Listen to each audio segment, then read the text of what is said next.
Salut à tous et bienvenue pour ce nouvel épisode sur MM Reptile. Alors aujourd'hui, on est accueilli par Julie, une super bonne amie, qui va vous présenter avec Guillaume un petit peu son élevage, un petit peu toutes ses bêtes. Donc on va faire un petit tour ensemble, voir tout ça. Et puis voilà, dans la simplicité comme d'habitude, donc vous en découvrir ou pas pour certaines espèces qu'elle maintient. Pour ceux qui la connaissent pas encore, vous pouvez la retrouver sur Facebook, elle a la page de son élevage, donc Julie Élevage. On vous mettra un petit encart juste devant. Donc n'hésitez pas à aller voir, elle fait pas mal de bêtes, il y a des super belles photos, des bons partages d'expérience. Voilà, moi une personne que je suis beaucoup, avec laquelle je travaille et puis que j'aime beaucoup aussi. Donc c'est parti les petits amis, on va vous montrer tout ça. Allez go. Il y a des trucs de ouf.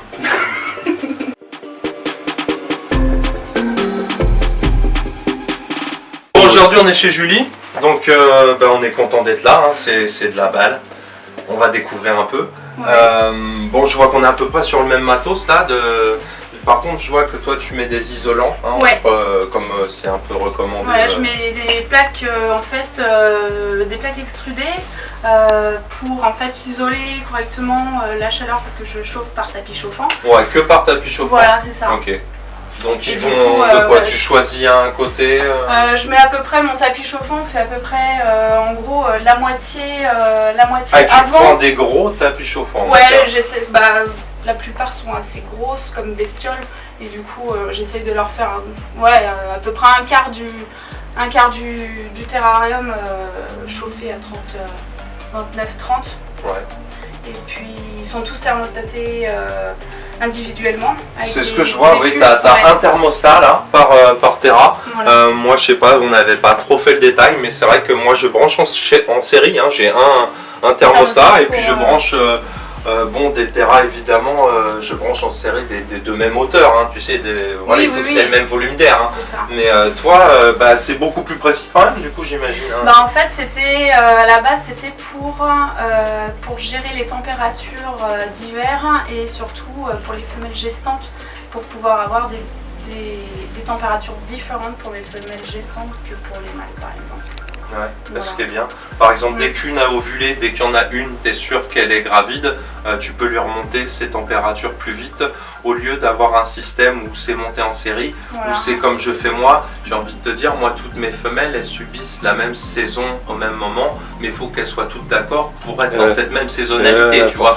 Comment te dire, il y a des boas, quelle que soit la saison que tu donnes, qui vont vouloir se reproduire plutôt au début de la saison, d'autres en milieu de saison, d'autres en fin de saison, tout simplement. Les températures remontent. Donc c'est au début de la baisse de température, d'autres c'est au milieu. Moi j'ai la chance de fonctionner que sur une même localité, donc il n'y a pas de raison qu'il y ait de différence énorme entre les femelles, tu vois. Ouais, là c'est ça, chacune doit pouvoir se caler. Mais là c'est bien aussi parce que c'est vrai différentes espèces. Donc ça m'est déjà arrivé que j'ai une femelle qu'ovule et d'autres pas. Pour celle qu'ovule, elle est prioritaire, tu as envie de remonter tes températures pour elle, parce qu'elle a besoin pour aider au développement folliculaire et tout ça. Elle a besoin. Donc du coup, ça peut être pas mal. Et sur ces thermostats, tu as donc un réglage jour et un réglage nuit. Ouais, c'est ça, ils sont tous branchés sur un minuteur. Et voilà, avec le temps, j'augmente ou je diminue la durée de chauffage. Voilà, tout simplement. Ouais, ok. Ouais, donc ça, et une plaque chauffante donc, qui court sur un peu moins de la moitié. Et elle va jusqu'au fond? Non, pas du tout. Elle fait que devant, d'accord, je vois très bien. Moi, je fais le même système et je les place dans le fond. Moi, je suis plutôt ok. Et du coup, par contre, tu as placé toutes tes plaques d'un côté, j'imagine à gauche. Donc là, c'est la zone chaude et là, on va vers la zone froide, c'est ça? Ok, d'accord. Bon, ok.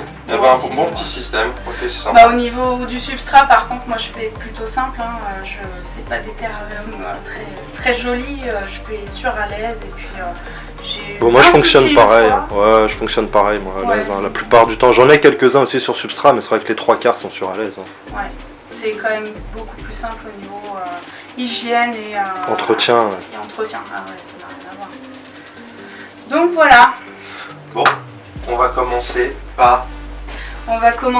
une belle grosse femelle Malayo-Python timorensis. Donc elle vient de chez Olivier Marquis.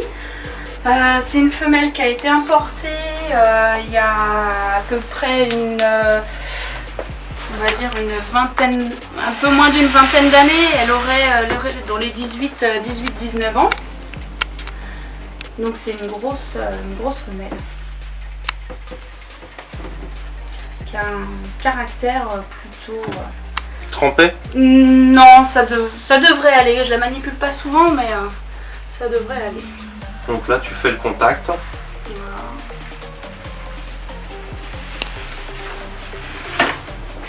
Bon, il faut savoir que les pitons Timor, ça pisse à chaque fois. Que tu les chopes. Voilà, c'est ça. C'est un système de défense connu. Hein. Ouais. En France, nous, on a les Orvets, par exemple, qui font ça. Bon, C'est vrai qu'à chaque fois que tu essayes de choper. choper un Orvet, il te pisse dessus. Voilà. Et ça pue, hein. Ouais. Généralement, c'est même... avec les glandes, ils produisent Ah, du ouais, muscle, ouais. hein. Il y a plus que de la merde et de la pisse. Hein. Ils t'envoient un truc exprès qui pue. Hein. Donc voilà, On va la laisser se calmer une un petit grosse peu. femelle Timoriensis. Grosse, je sais pas. Hein. C'est vrai qu'elle est bien. Elle est belle, hein. Elle est de bonne taille. Donc voilà, elle se calme.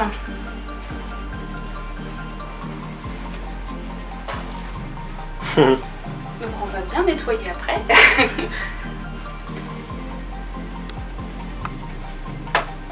C'est marrant les maxillaires que ça a. Ah, c'est... Ouais.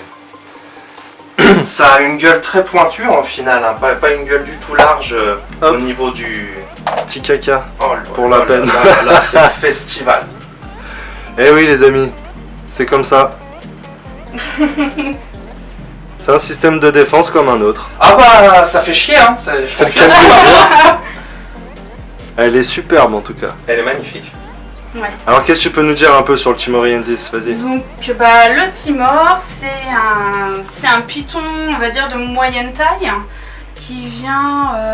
on l'appelle python de Timor, mais en fait il vient pas de l'île de Timor, il vient des îles Flores. C'est des îles qui se trouvent près de l'Indonésie. Et donc voilà, on n'en trouve que sur ces îles-là. Et, Je vais lui donner un appui, voir si elles se sentent plus à l'aise en arboricole. Souvent c'est ça, hein. Souvent ils sont stressés comme ça parce qu'ils cherchent une position. Et comme on dit, c'est souvent plus eux qu'il faut laisser vous manipuler que le contraire en fait. Hein. En fait ils se manipulent sur vous, quoi. Il faut faire l'arbre en fait. Souvent en fait on cherche trop à les manipuler, tu cherches trop à en faire quelque chose, tu vois. Il faut lui le laisser faire ce qu'il a envie de faire sur toi. Hein. Voilà quoi. Moi ce que je remarque, comme je disais, c'est vraiment des maxillaires. Je sais pas, si on prenait un chien, ça serait vraiment du type pitbull ou bulldog. T'as vu les maxillaires, comment elles sont super master. On voit les deux muscles là qu'il y a sur les mâchoires. C'est incroyable. Une coloration très jaune. C'est une coloration typique ton spécimen représentatif. Ouais, ils sont typiquement de cette couleur-là. Ce qui est Les cool, taillures c'est sur la tête est assez hallucinante. Je sais pas si tu arrives à prendre de près. On Ça fait croirait bien presque noir, qu'il y a ouais. du relief sur les écailles de la tête. Regarde comme c'est magnifique. On croirait, t'as vu sur les écailles de la tête? On croirait que, je sais pas, ça fait comme un peu comme du rock quoi. Ce que j'aime bien, moi, c'est la façon dont le pattern va changer en allant vers la queue et même la couleur. Ouais. Ah oui, ça devient très très beau, hein, t'as vu? Et c'est presque violacé hein, sur. C'est une très Mais ça, belle c'est les reflets irisation. de la lumière aussi hein, qui donnent le violacé, hein, t'as vu? C'est l'irisation. Ouais, c'est l'irisation. En Très vérité, belle c'est irisation. plutôt dans les marrons. Et l'irisation, te le fait voir dans les violets, dans les verts. C'est magnifique. On voit encore le cloaque hein, qui ne s'est pas remis de ça. T'as vu? Elle est stressée. C'est hein, ouais, chier dessus. elle est Hein. stressée, hein. Donc voilà. Ah, de toute façon, on va la remettre dans son petit terrain. Là, je pense qu'on a fait le tour un peu globalement. De la bonne image. Elle est vraiment magnifique. Hein. C'est magnifique. Hein. Et on peut voir hein, que encore une fois, malgré le fait que voilà, ce soit un animal qui soit pas excessivement manipulé, qui est d'une bonne taille, etc., qui était un petit peu stressé, bon bah ça s'est quand même très bien passé. Bon alors elle s'est un peu défendue, elle a un peu pissé, un peu chié partout. Mais enfin ça avec ce type d'animaux, c'est des choses qui peuvent arriver de toute façon et de façon assez régulière. Ce que je voudrais vraiment souligner, c'est qu'encore une fois, c'est pas parce qu'on a un animal qui potentiellement paraît un peu speed Il paraît qu'elle n'est pas du tout habituée à la manipulation, effectivement. Donc, bon. que ça va forcément mal se passer quoi. Bah c'est cool. Un beau premier petit spécimen de Malayopiton timoriensis. Hein. Bon, on va faire une petite pause les amis, on revient juste après le nettoyage.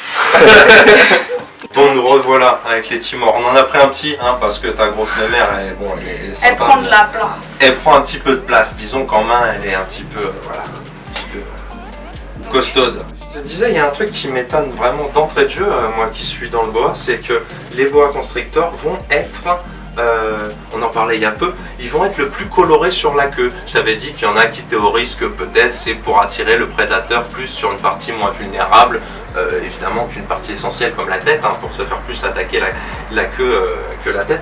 C'est vraiment le contraire, hein, sur ce python. C'est le premier truc que je remarque. Regarde, la partie la plus colorée, la plus flashy, la plus flagrante est au niveau de la tête. La tête, regarde, elle est jaune, vive, fluo. Une tête, forme de tête qui fait peut-être plus penser à, je sais pas, je dirais un mélange entre de l'Antaresia et du Morelia. Moi je trouve, hein, la forme de tête, hein, de ce que je vois.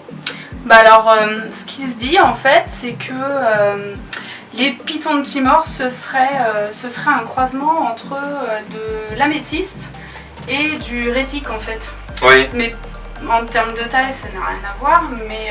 J'ai déjà entendu ça, et c'est vrai que d'après ce que je comprends des derniers remaniements taxonomiques, il est classé au plus près du réticulé. Ouais, c'est ça, voilà. Ils l'ont appelé comment ça? Voilà, c'est dans les Malayo-Python, donc oui, comme le rétique. Ça peut se comprendre au niveau du pattern, hein. Au niveau du pattern, pourquoi pas, quoi. Ouais, ouais. Il peut y avoir... bon, ok. Maintenant, à la tête, franchement, j'ai plus l'impression de regarder des petits yeux. Ça me fait vraiment penser au Simalia, moi. Moi, ça me fait penser à un Antaresia Stimsoni à la tête, je t'assure, la façon dont les yeux sont dans... Après, je vais pas dans le détail, hein. C'est vraiment la forme de la tête que je décris, hein. C'est peut-être que l'écaillure et tout fait penser à telle ou telle espèce plus proche, hein, effectivement. Il y a quand même une écaillure assez spécifique, hein, notamment les deux grosses plaques là, que tu vois là derrière les yeux là, et tout. C'est vrai que, en tout cas, c'est vrai que moi ça me fait peut-être plus penser à une tête de Morelia en tout cas que de réticulé, mais bon. Bah, tu sais, le Simalia avant était plus ou moins. Enfin, il était quand même relativement proche. Le complexe Simalia était quand même relativement proche du complexe Morelia, hein. Les Amethystina aujourd'hui sont en Simalia, avant elles étaient en Morelia. Oui. Donc quand tu as pris le petit, il a eu de nouveau cette réaction de déféquer, donc c'est systématique, hein, à chaque manipulation. C'est quelque chose à savoir, hein, de spécifique sur l'espèce, hein, avant de la prendre. Et en termes de comportement, ça va pas être agressif, sauf si vous manipulez pas correctement. Mais sinon, ça va être plutôt sur un système de fuite en fait. Il va systématiquement essayer de fuir comme la grosse elle a fait. Ouais, c'est exactement pareil. D'accord. T'as pas de morsure Je me suis jamais fait mordre. Non, par eux, non. Ils ont essayé de me mordre, ça oui. Mais c'était dans le cas où ils avaient aucune échappatoire dans un aquarium, etc. Hop, ils se sont mis en position défensive après s'être mis en fuite en fait. Ouais, d'accord. Voilà. Et ça tape bouche fermée ou ça... Non, ça bluffe pas, non? Non, ça bluffe pas. Non. Je te relance dessus parce que tout à l'heure, du coup, ce qu'on se disait, on t'avait coupé par rapport à l'aire de répartition. On t'expliquait du coup qu'effectivement ça venait pas, comme le nom l'indique, de l'île de Timor. Oui, Timor voilà, on se dit ça vient de l'île de Timor, quoi, bêtement. Et en fait, non, donc ça vient des îles de Flores. C'est des petites îles. Bah, sur les îles de Flores, il y a aussi les varans de Komodo, en fait. Et du coup, voilà, ça vient de là-bas. C'est un climat qui est assez chaud, assez humide. Ouais. Il pleut quand même pas mal. Que tu disais, tu nous disais que tu dupliques toi en terrariophilie, enfin en captivité, tu le dupliques avec un point chaud à 30. Voilà, un point chaud à 29-30, je les maintiens pas plus. Annuellement? Annuellement, je fais une descente de température quand même dans les 20-22 degrés l'hiver pour essayer en fait de reproduire à terme mes pitons. Et en fait en Europe il y a très peu de personnes qui ont réussi. Il y a un Espagnol, Joaquin Saïda, qui a réussi à les reproduire 2 ans de suite, l'année dernière et l'année d'avant. Ça doit pas être encore très présent non plus en captivité déjà. Non, déjà non. Les spécimens que tu as là, que tu arrives à obtenir et les siens aussi là, c'est de l'import. C'est que de l'import de forcément l'élevage, mais la souche est jeune quoi. Voilà. Ouais, Mais la pour ceux souche qui est ne le très savent jeune. pas, hein, qui nous regardent forcément, les premiers spécimens, quel que soit le boïdé, on entend souvent oui, tel boïdé est plus difficile qu'un autre et tout. Honnêtement, je crois que sincèrement, ils sont presque. Il n'y en a pas un de plus difficile que. À l'heure actuelle, quand on parle de boa constrictor, tout le monde considère que c'est facile. C'est parce que ça l'est, parce que c'est des trucs de 20e génération qu'on a. Ouais, c'est Mais le premier, il y a 20 ans, il y a 30 ans, que vous aviez importé du Suriname, pour le produire, il y avait un réel défi, une réelle difficulté. C'est valable pour tous les boïdés, c'est valable pour le Timoriensis. Les premières souches sont extrêmement sauvages, extrêmement stressées. Le fait même de survivre en captivité n'est même pas gagné pour eux. Si vous prenez un wild coach, un truc capturé comme ça dans la nature, pas né en farming, hein, je dis bien capturé, le fait même que vous arriviez à le foutre dans un terrarium, à ce qu'il accepte d'être enfermé et qu'il accepte de se nourrir, est une gageure. Il y a des gens qui mettent sur des boïdés capturés adultes comme ça, des 1 an et demi, à donner la première proie. Bon, j'imagine que les gens qui ont acheté un petit boa démarré au congelé s'imaginent même pas la difficulté, mais il faut bien la rappeler. Et au final, ça ne sera pas une espèce qui sera difficile. Dans 20 ans, on aura un autre retour. On dira, oh, bah, c'était une espèce comme l'autre, le Timoriensis, ça se reproduit super simplement. Oui, il y a un stade où vous aurez du nez captif de 2e génération qui se reproduira assez facilement. Mais pour l'instant, bah oui, j'imagine que c'est une gageure, comme tous les trucs d'import de base, c'est une gageure. C'est pas facile hein, au début, hein, c'est vraiment... Et du coup, par rapport au climat de base, tu disais que c'était relativement humide. Est-ce que ça t'essaie de le reproduire soit par des pulvées, soit par autre chose dans ton maintien? Je leur mets une gamelle d'eau quand même assez grande, mais sinon, il n'y a que parce que du coup l'espagnol, je vais demander un petit peu de conseils aussi, et du coup l'espagnol, lui, il pulvérise 2 à 3 fois par semaine en hiver. Et au moment en fait de la période de repos et de cyclage et de reproduction. Et sinon moi en dehors de ces périodes-là, je que dalle quoi. Ok. Et ça les empêche pas de boire. Non, mais ça on a insisté, de toute façon à la méthode sèche on connaît suffisamment de choses maintenant dessus pour savoir qu'elle fonctionne aussi. On insiste assez sur le fait qu'il ne faut pas confondre humidité et hydratation. Ça peut effectivement servir dans le cas de cyclage, comme tu l'as souligné et comme tu le fais du coup pour cela. Comme ça se fait aussi pour beaucoup d'autres espèces hein, de toute façon. Hein.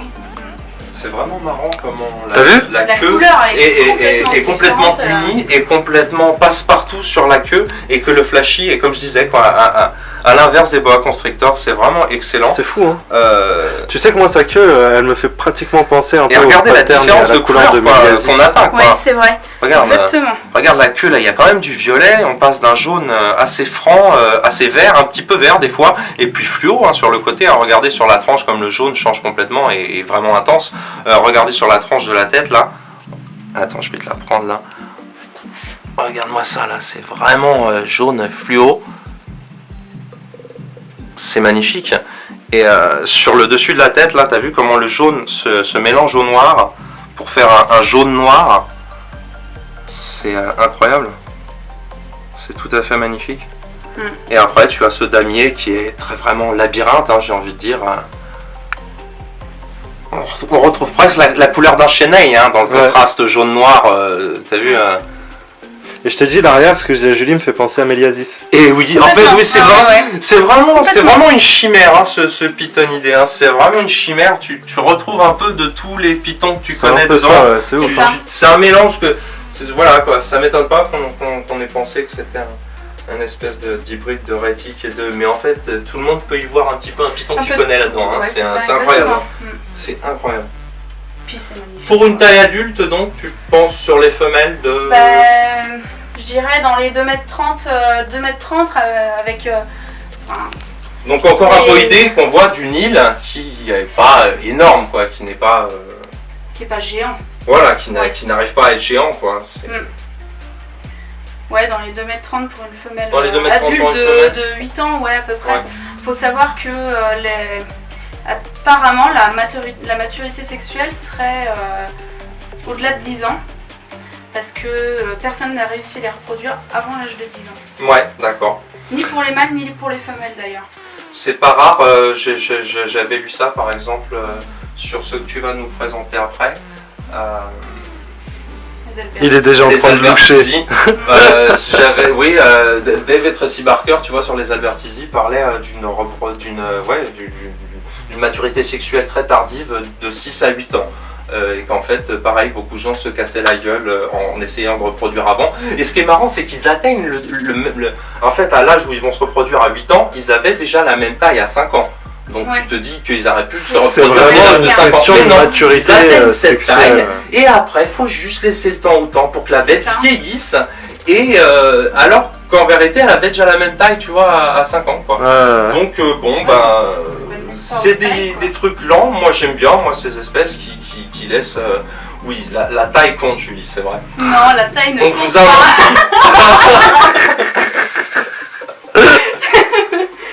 Et voilà, moi j'aime bien ces trucs où tu prends ton temps, c'est ce que je fais moi avec mes boas, je sais qu'il y a des mecs qui les ont produits en 18 mois, bon bah au final ils ont eu des espérances de vie de 6 ans sur des bêtes qui devraient en avoir 25.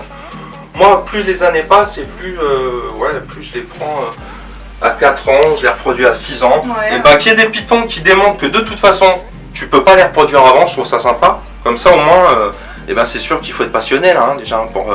C'est voilà, clair. quand on voit le monde où on vit... Les timors, des fois, ils ont les yeux gris-bleus. Alors lui, il a les yeux plutôt gris. On a vu que quand même peut-être la femelle adulte perd un petit peu de... Les juifs sont quand même peut-être Beaucoup plus un contrastés. peu plus flashy. Hein, quand Ouais, même, ouais, hein, complètement. J'ai une femelle Après, d'une ce qui dizaine était d'années. intéressant vraiment sur ta femelle, là, c'était là, à cet endroit-là, Ouais, où les les grosses maxillaires, là, maxillaires. comment elles ressortaient sur la femelle, c'était tout à fait incroyable. Hein. C'est vraiment un super beau python. Ouais, ça déchire. Franchement. Puis un caractère plutôt cool si on. Si on y aime va. se faire chier dessus, Voilà, si on aime se faire chier dessus. c'est sûr. Ah bah ça, vous C'est- systématiquement. On vous fera Ouais, mais peut-être tout à l'heure c'est une bon, autre des fois, prise se en faire main. chier dessus pour avoir ça. C'est pas faux. C'est pas faux. Oui. Puis il n'y a pas C'est que hein, Après, qui il y en chie a dessus. qui aiment Hein. pas. Hein. Il n'y a pas que qui chie dessus en plus. Hein. C'est pareil, hein, les prochains, ça arrive souvent. Hein. Ceux qu'on va vous montrer là juste après, ça arrive souvent aussi qui chie dessus. Ouais, Hein. ouais. Putain, mais c'est quoi en fait? C'est l'épisode scato quoi. C'est ça. Bon bah ok, je Voilà. crois qu'on a fait le tour du timor. Allez. Hein. Très joli en tout cas, vraiment. Super. Ça déchire. Excellentissime.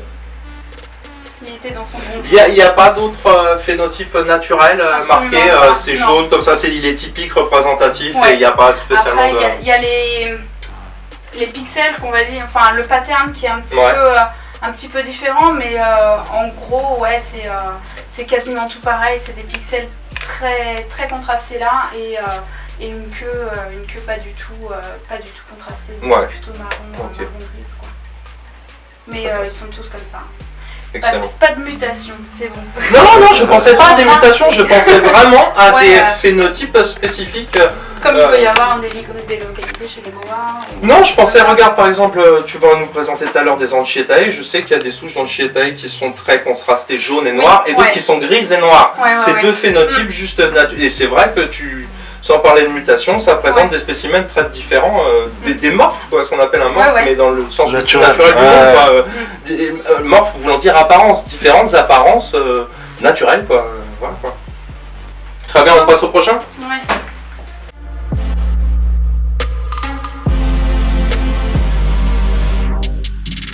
Ah, par contre, je comprends pas. Ah, Là, forcément, ça va pas aider. Hein.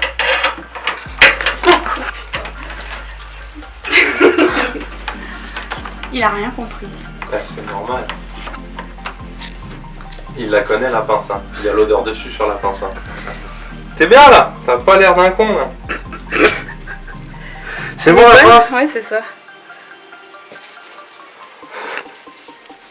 Et voilà.